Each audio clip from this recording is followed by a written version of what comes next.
నమస్కారం, welcome to common man media.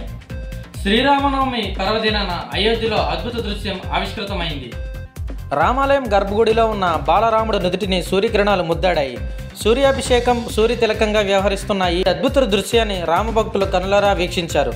Rama మందిరం 3వ అంతస్తు నుంచి ఏర్పాటు చేసిన కటకటాలు, అద్దాలు, గేర్ బాక్సులు, గొట్టాల ద్వారా సూర్యకిరణాలు బాలక్ రామ్ నుదుటిని తాగాయి.